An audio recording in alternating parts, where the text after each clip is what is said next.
नमस्ते। तो आज हम इस वीडियो में जेनस पावर इंफ्रास्ट्रक्चर लिमिटेड इस कंपनी का जो शेयर है उसके बारे में फुल इंपॉर्टेंट डिटेल्स देखेंगे, जिसमें हम कंपनी का पूरा बिजनेस सेगमेंट के बारे में डिटेल्स देखेंगे और साथ ही में इस बिजनेस में कंपनी कैसे नंबर अपने फाइनेंशियल और फंडामेंटल में डिलीवर कर रही है उसके बारे में स्टेप टू स्टेप इन्फॉर्मेशन आज के वीडियो में देखने वाले। तो सबसे पहले हम कंपनी का बिजनेस देखेंगे। तो ये कंपनी मतलब जेनस पावर, ये कंपनी की शुरुआत 1992 से हुई थी और ये कंपनी मीटरिंग सॉल्यूशन और मीटरिंग इनका मैन्युफैक्चरिंग और प्रोवाइडिंग कंपनी है। साथ ही में कंपनी इंजीनियरिंग, कंस्ट्रक्शन और कॉन्ट्रैक्ट्स जो कि टर्नकी बेसिस पर होते हैं, जो कि इस कंपनी का कोर बिजनेस डिवीजन है, उसमें कंपनी काम करती है। और साथ ही में कंपनी स्ट्रैटेजिक इन्वेस्टमेंट एक्टिविटीज़ में भी हमें काम करते हुए देखने को मिलती है। लेकिन पिछले कुछ दिनों से देखेंगे तो कंपनी का जो स्मार्ट मीटर और मीटरिंग सॉल्यूशन का जो बिज़नेस है उसमें हमें एक अच्छी ग्रोथ देखने को मिली है और इसी वजह से हम कंपनी के इस सेगमेंट के बारे में भी इस बिज़नेस सेगमेंट में और इन्फॉर्मेशन देखने वाले।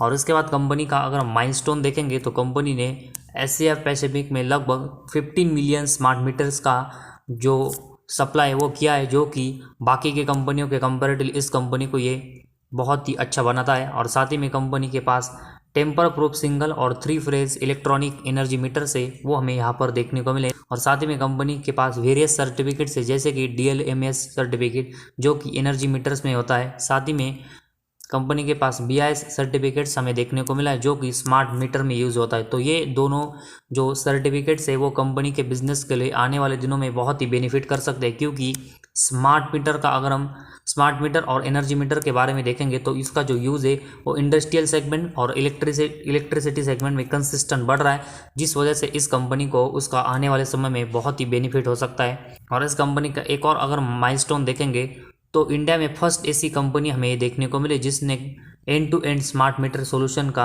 यहाँ पर इम्प्लीमेंट किया है। तो ये इस कंपनी के लिए एक और अच्छा पॉइंट है।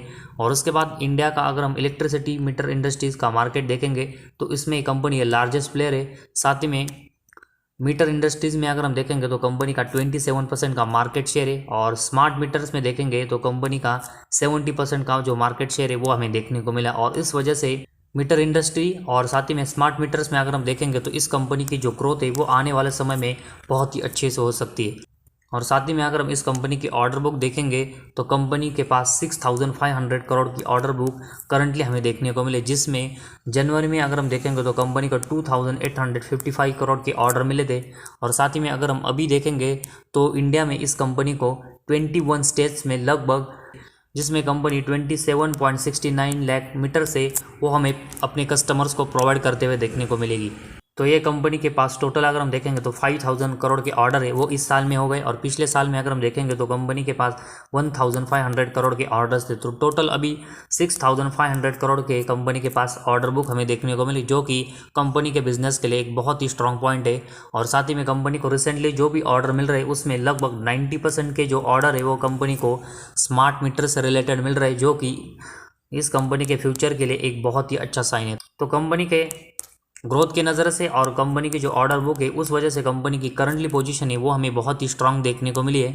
और उसके बाद कंपनी का मैन्युफैक्चरिंग और कंपनी के कस्टमर्स के बारे में हम इंफॉर्मेशन देखते हैं। तो इस कंपनी के पास करंटली 4 मैन्युफैक्चरिंग यूनिट्स है, जिसमें कंपनी 10 mm प्लस मीटर से उनकी कैपेसिटी का प्रोडक्शन कर सकती है, जो कि इस कंपनी को जो ऑर्डर्स है वो पूरा करने में बहुत ही अच्छी मदद कर सकता है। और उसके बाद कंपनी के अगर हम कस्टमर्स देखेंगे तो स्टेट इलेक्ट्रिसिटी बोर्ड्स कंपनी के एक अच्छा कस्टमर से। साथ ही में कंपनी के अगर हम प्राइवेट में देखेंगे तो NDPL, रिलायंस एनर्जी जैसे पावर डिस्ट्रीब्यूशन कंपनियाँ हैं वो हमें कस्टमर्स यहाँ पर देखने को मिले। और ओवरसीज़ में अगर हम देखेंगे तो कंपनी का टोटल 5% का रेवेन्यू जहाँ से आता है उसमें कंपनी के पास साउथ अफ्रीका, सिंगापुर जैसे कंट्रीज़ में हमें कस्टमर्स देखने को मिले। और साथ ही में EPC प्लेयर में भी कंपनी के पास हमें ओवरसीज़ में क्लाइंट्स यहाँ पर देखने को मिले। तो डोमेस्टिक के साथ ही में अगर हम देखेंगे तो ओवरसीज़ में भी कंपनी अपना जो बिज़नेस है वो एक्सपांड करने की कोशिश कर रही है। और इस कंपनी के जो कस्टमर्स है वो हम उसमें हमें रिलायंस और NDPL जैसे प्राइवेट कस्टमर्स भी देखने को मिले, जो कि पावर सेक्टर में एक अच्छा काम करते हैं। तो ओवरऑल इस कंपनी का जो बिज़नेस है वो हमें अच्छा देखने को मिला है। कंपनी के ऑर्डर बुक भी अच्छी है और उसमें कंपनी के पास बहुत ही अच्छे कस्टमर्स है, जो कि इस कंपनी के बिज़नेस को अभी बहुत ही स्ट्रांग बना रहे। और उसी वजह से ये कंपनी की जो ग्रोथ है वो आने वाले समय में हम एक्सपेक्ट कर सकते हैं कि बहुत ही अच्छे से होगी। तो पूरा बिजनेस सेगमेंट कंपनी का अच्छा है, लेकिन इस बिजनेस सेगमेंट में कंपनी के फंडामेंटल और फाइनेंशियल के नंबर से वो भी देखना ज़रूरी है, ताकि पूरा कंपनी के बारे में हमें एग्जैक्ट पता चल सके कि कंपनी अपने बिजनेस में कैसे ग्रोथ कर रही है। तो सबसे पहले कंपनी का मार्केट कैप देखेंगे तो 4300 करोड़ का है, और उसके साथ ही में अगर हम कंपनी की ऑर्डर बुक देखेंगे तो 6500 करोड़ की है। तो ये कंपनी के लिए एक प्लस पॉइंट है कि कंपनी का मार्केट कैप से ज़्यादा कंपनी की ऑर्डर बुक हमें देखने को मिली है। इसके बाद कंपनी का स्टॉक का पीई रेशियो देखेंगे तो 125 है, तो एक थोड़े से महंगे वैल्यूएशन पर कंपनी का शेयर अभी ट्रेड कर रहा है। इसके बाद कंपनी का डिविडेंड येल्ड देखेंगे तो 0.15, तो एक ठीक ठाक कंपनी डिविडेंड यहाँ पर दे रही है। उसके बाद आरओसी देखेंगे तो 6.13% और कंपनी का आरओई 3.61% का है। तो इसमें कंपनी के जो नंबर है वो अभी भी हमें थोड़े कम देखने को मिले, तो इसमें कंपनी को एक अच्छी ग्रोथ करने की ज़रूरत है। इसके बाद कंपनी का प्रॉफिट एंड लॉस स्टेटमेंट हम देखेंगे, जिसमें हम कंपनी का पिछले 6 सालों का जो इम्पोर्टेंट डेटा है वो देखेंगे। तो सबसे पहले कंपनी का सेल्स देखेंगे तो मार्च 18 में 835 करोड़ का कंपनी ने सेल्स किया था, जो कि इसके अगले साल ये बढ़कर 1000 करोड़ का रहा। इसके अगले साल भी देखेंगे तो कंपनी ने 1000 करोड़ का सेल्स किया। लेकिन इसके बाद अगर हम देखेंगे तो मार्च 21 और 22 इन 2 सालों में कंपनी का सेल्स ड्रॉप होकर 600 करोड़ तक आया, और इसके बाद मार्च 23 में अभी कंपनी ने 808 करोड़ का सेल्स किया है। तो कंपनी का जो सेल्स है वो अभी भी थोड़ा सा वोलाटाइल हमें नज़र आ रहा है, लेकिन पिछले 1 साल में अगर हम देखेंगे तो कंपनी को लगभग 5000 करोड़ के ऑर्डर मिले, जिस वजह से हमें मार्च 2024 तक इस कंपनी का सेल्स है उसमें एक अच्छी ग्रोथ देखने को मिल सकती है। और आने वाले क्वार्टर्स में भी कंपनी के जो सेल्स की ग्रोथ है वो हम यहाँ से एक अच्छी एक्सपेक्ट करके चल सकते हैं, और उसके बाद हमें कंपनी का जो शेयर है वो एक अच्छा रिटर्न देगा, और तभी इस कंपनी के जो नंबर्स है वो यहाँ पर कंपनी को एग्जैक्ट सूट कर पाएंगे। तो इस कंपनी के जो नंबर्स है वो अभी थोड़े से हमें वोलाटाइल नज़र आ रहे हैं, लेकिन एक बार कंपनी की जो ऑर्डर बुक स्मार्ट मीटर में हमें कंसिस्टेंट बढ़ते हुए देखने को मिलेगी, तब कंपनी का जो सेल्स है उसमें कंपनी हमें आने वाले समय में अच्छा ग्रोथ करते हुए देखने को मिल सकती है, और इसको एक्सपेक्ट करके हम इस कंपनी में यहाँ पर एक अच्छी इन्वेस्टमेंट कर सकते हैं। तो कंपनी थोड़ा सा वोलाटाइल सेल्स कर रही, और उसके कंपैरेटिवली अगर हम कंपनी के एक्सपेंस देखेंगे तो सेल्स है वो कंपनी का एक्सपेंस के कंपैरेटिवली हमेशा ही ज़्यादा हुआ है, जिस वजह से मार्च 18 से लेकर मार्च 23 तक कंपनी का जो ऑपरेटिंग प्रॉफिट के नंबर्स है वो कंपनी ने मैक्सिमम टाइम प्लस में जनरेट किए। लेकिन अभी भी जिस तरह कंपनी का सेल्स हो रहा है उस तरह कंपनी के ऑपरेटिंग प्रॉफिट के नंबर्स भी अगर हम देखेंगे तो उसमें भी हमें बहुत ही अप एंड डाउन यहाँ पर देखने को मिला है। तो उस वजह से कंपनी का जो शेयर है उसमें भी हमें अप एंड डाउन यहाँ पर देखने को मिल सकते हैं। और उसके बाद ऑपरेटिंग प्रॉफिट मार्जिन के नंबर्स भी देखेंगे तो ये भी हमें कंसिस्टेंट बहुत ही अप एंड डाउन करते हुए देखने को मिले।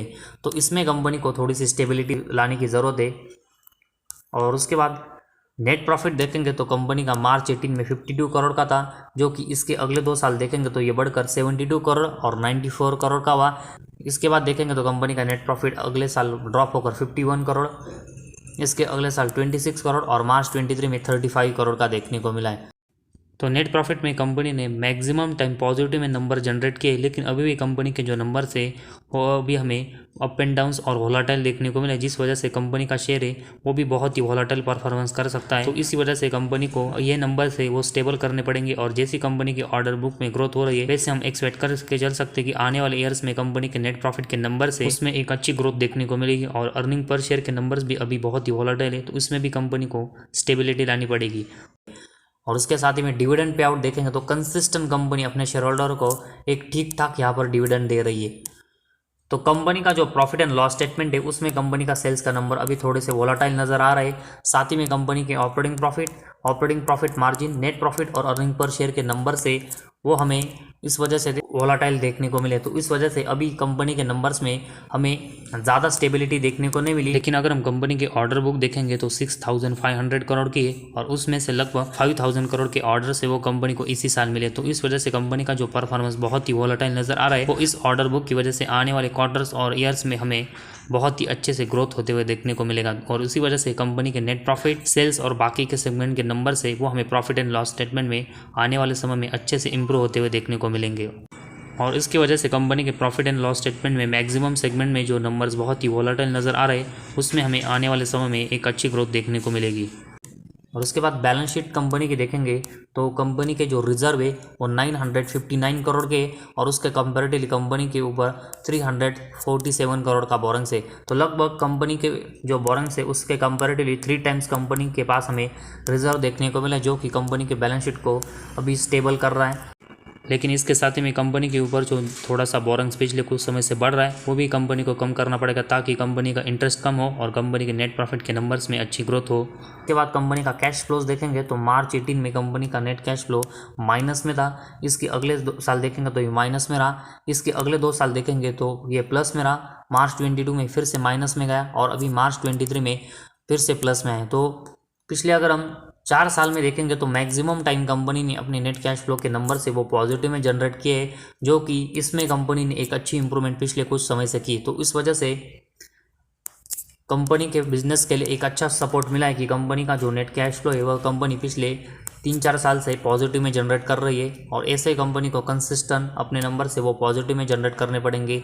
और कंपनी का नेट कैश फ्लो के नंबर्स अगर हम देखेंगे तो हाईएस्ट हमें यहाँ पर मार्च 23 में यहाँ पर देखने को मिला, जो कि इस कंपनी के बिजनेस के लिए एक बहुत ही पॉजिटिव पॉइंट है। और इसी वजह से कंपनी के शेयर होल्डर को भरोसा आता है कि कंपनी अच्छा ग्रोथ है वो आने वाले समय में कर पाएगी। और इसी वजह से जेनस पावर कंपनी के शेयर में हमें कंसिस्टेंट पिछले कुछ दिनों से एक अच्छी तेज़ी देखने को मिली है। और उसके बाद डेप्टर डेज कंपनी के देखेंगे तो 200 डेज के ऊपर कंसिस्टेंट यहाँ पर देखने को मिले। तो थोड़े से हाई कंपनी के डेप्टर डे अभी भी नज़र आ रहे हैं, तो ये कंपनी को कम करने पड़ेंगे। और उसके बाद इन्वेंट्री डेज कंपनी के देखेंगे तो ये भी मैक्सिमम टाइम अगर हम पिछले 3 साल से देखेंगे तो 150 डेज के ऊपर देखने को मिले। तो कंपनी को अपने जो इन्वेंट्री है वो बेचने में भी थोड़ा ज़्यादा समय लग रहा है। बट पिछले अगर हम 4 से लेकर 5 मंथ में देखेंगे तो जिस तरह कंपनी के ऑर्डर बुक में कंपनी ने ग्रोथ की, उस वजह से कंपनी के जो इन्वेंट्रीज है वो हमें आने वाले कुछ समय में यहाँ पर कम होते हुए देखने को मिल सकते हैं। और उसी वजह से इसमें कंपनी एक अच्छी ग्रोथ कर पाएगी, इसके हमें यहाँ से पॉसिबिलिटीज़ यहाँ पर देखने को मिले। लेकिन इसके साथ ही में इस ऑर्डर से कंपनी के जो डेप्टर्स है वो भी कंपनी को यहाँ पर कम करने पड़ेंगे, ताकि कंपनी की जो ग्रोथ है वो स्टेबल हो सके। और उसके बाद शेयर होल्डिंग पैटर्न के बारे में अगर हम इन्फॉर्मेशन देखेंगे तो कंपनी के प्रमोटर के पास 50% की एक अच्छी हिस्सेदारी। इसके साथ ही में अगर हम एफआईज के पास देखेंगे तो 2.33% की हिस्सेदारी देखने को मिली है। और पिछले कुछ समय से देखेंगे तो एफआईज की हिस्सेदारी इस कंपनी में कंसिस्टेंट बढ़ रही है।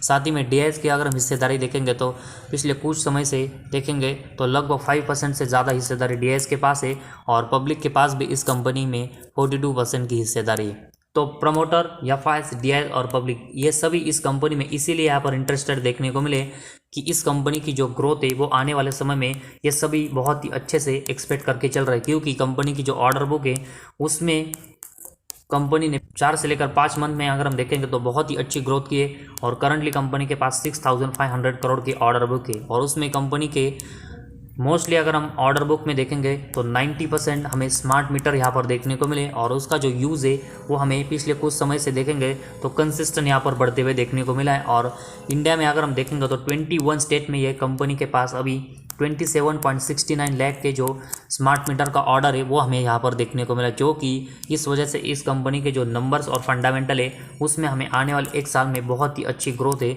वो यहाँ पर देखने को मिल सकती है। और इसी वजह से हमें प्रमोटर से लेकर एफआईज, डीआईज और पब्लिक है वो सभी इस कंपनी में इन्वेस्ट यहाँ पर करते हुए देखने को मिले। तो कंपनी के ऑर्डर बुक में कंपनी की शानदार ग्रोथ हो रही है। साथ ही में कंपनी में एफआईज, डीआईज की इन्वेस्टमेंट हमें यहाँ पर अच्छे से देखने को मिली है। और साथ ही में कंपनी ने जो स्मार्ट मीटर में काम करती उसमें भी कंपनी के पास बहुत ही अच्छे ऑर्डर्स है, और उसी वजह से कंपनी का उस सेगमेंट में अगर हम मार्केट शेयर भी देखेंगे तो बाकी की कंपनियों के कंपैरेटिवली बहुत ही स्ट्रांग है। और इसी वजह से हमें एक सेक्टर में ये कंपनी की जो ग्रोथ है वो आने वाले समय में बहुत ही अच्छे से देखने को मिल सकती है। और इसी वजह से हम भी इस कंपनी में यहाँ पर एक अच्छी इन्वेस्टमेंट कर सकते हैं। और इसके साथ ही में करेक्शन में अगर हमें इस कंपनी का शेयर मिलता है तो ये हमारे इन्वेस्टमेंट के लिए एक प्लस पॉइंट होगा। तो ये वीडियो को रिकमेंडेशन नहीं है, लेकिन अगर आपको लगता है कि ये कंपनी आने वाले समय में अच्छा ग्रोथ कर सकती है तो ही आप इस कंपनी में यहाँ पर इन्वेस्टमेंट करें। ये वीडियो सिर्फ लर्निंग पर्पस की वजह से बना है, ना कि रिकमेंडेशन के लिए। तो फिलहाल इस वीडियो में बस इतना ही। अगर आपको हमारा वीडियो पसंद आया तो इस चैनल को जरूर सब्सक्राइब कीजिए, क्योंकि आपको यहाँ शेयर मार्केट की हर अपडेट जानकारी मिलती रहेगी।